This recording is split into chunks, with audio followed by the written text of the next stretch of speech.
Oke, Bang Sadra, kemarin ada sedikit ini nih heboh nih di media sosial mengenai klien Bang Sadra nih, Mbak Lesti Kejora yang sempat membuat apa postingan. Dia memberikan ultimatum untuk seseorang nih, salah satu selebgram, untuk meminta maaf karena dia telah dengan sengaja membuat konten terus menyinggung-nyinggung masalah dulu sempat kasus KDRT. Nah, gimana Abang udah konsultasi belum sih Lesti kemarin ke Abang sebagai kuasa hukumnya? Ya, jadi memang kejadian tersebut kan saya dihubungi saat itu juga, saat Mbak Lesti dan Mas Rizky lagi berada di Bangkok ya.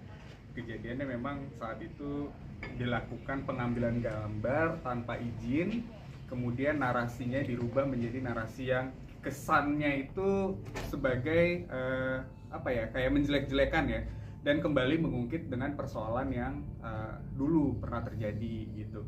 Dan saat itu saya langsung memberikan saran, coba kita akan membuka dulu komunikasi dengan yang bersangkutan, maksud dan tujuannya apa. Nah, setelah Mbak Lesti kemarin membuat suatu postingan melalui story-nya dia untuk menegur, kemudian langsung mendapatkan respon yang cepat, karena memang tadinya kita juga sudah mempersiapkan untuk segera melakukan tindakan hukum yang cepat juga terkait dengan hal yang dilakukan, karena kan itu sebenarnya sudah menginjak harkat dan martabat dari Mbak Lesti dan Mas Rizky sendiri gitu. Oke, kejadiannya kapan sih Bang terus menghubungi Abang itu?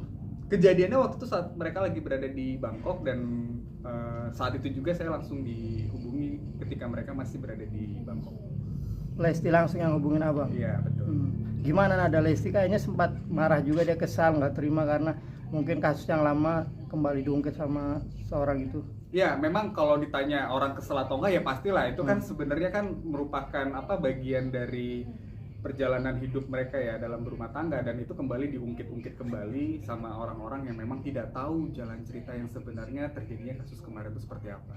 Jadi mungkin di situ ada rasa kesal yang cukup besar yang yang dirasakan oleh Mbak Lesti, sehingga dari beliau kemarin sudah sempat kita mau proses, namun sebelum kita proses ternyata yang bersangkutan sudah melakukan klarifikasi dan meminta maaf langsung kepada Mbak Lesti.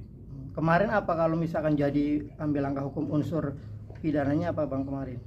Yang pasti kita sudah mempersiapkan beberapa pasal ya, tapi kan yang kami persiapkan ini nanti akan dikaji kembali oleh penyidik terkait dengan pasal-pasal apa yang bisa diterapkan. Namun kemarin dari proses ketika saya menghubungi pihak penyidik pun mereka sudah sudah tahu dan sudah paham bahwa arahnya ini akan kemana terkait dengan yang dilakukan oleh selebgram tersebut.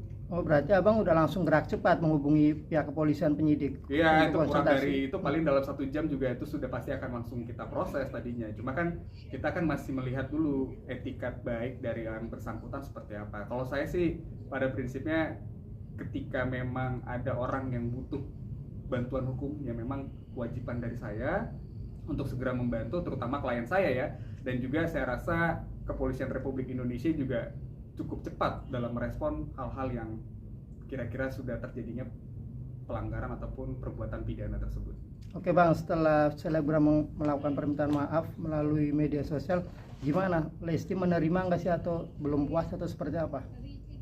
Kalau ditanya belum puas atau enggaknya, kemarin sih mungkin masih ada rasa tidak puas ya, tapi kan balik lagi ya sudah, daripada kita memperpanjang persoalan ini dan kita menghabiskan energi untuk orang-orang yang negatif tersebut ya. Jadi saya kemarin memberikan saran, ya sudah, yang penting sudah ada etikat baik dari yang bersangkutan untuk segera meminta maaf. Itu aja sih. Oke Bang, melihat artinya kemarin udah ada juga tuh hater yang sempat dibawa ke polisi terus akhirnya meminta maaf, tapi sampai saat ini nggak jera-jera nih Bang, masih pada nyerang terus. Gimana Bang memberikan himbauan kepada mereka ini? Ya, kalau saya rasakan satu, kenapa mereka melakukan hal-hal tersebut, yang pasti mereka kan butuh atensi dari publik ya. Jadi semakin mereka melakukan hal-hal yang nyeleneh dan konyol yang melanggar hukum itu, jadi mereka semakin suka gitu, supaya mendapatkan atensi publik. Nah, kalau saya sih pada prinsipnya ketika terjadi hal-hal yang bersifat seperti itu, kalau saya tetap berprinsip bahwa penegakan hukum itu tetap harus berjalan. apapun resiko yang akan saya ambil ataupun klien saya ambil, kami akan tetap melakukan proses hukum terhadap yang bersangkutan. Jadi jangan ditanya apakah kami akan capek atau enggak, pasti jawabannya tidak akan pernah capek, karena itu merupakan bentuk dari menjaga martabat seseorang. Itu aja sih. Oke, artinya sekarang lebih tegas nih Lesti dan Bilar terhadap para haters yang secara langsung menyerang. Iya, tapi kan balik lagi, kita kan menilai itu, apakah yang disampaikan itu atau yang disebutkan itu sudah melebihi dari batas kewajaran. Ya. Tapi kalau memang yang sudah kurang ajar, yang sudah bersifat keterlaluan, saya dapat pastikan kami akan memproses hal tersebut sih. Ya.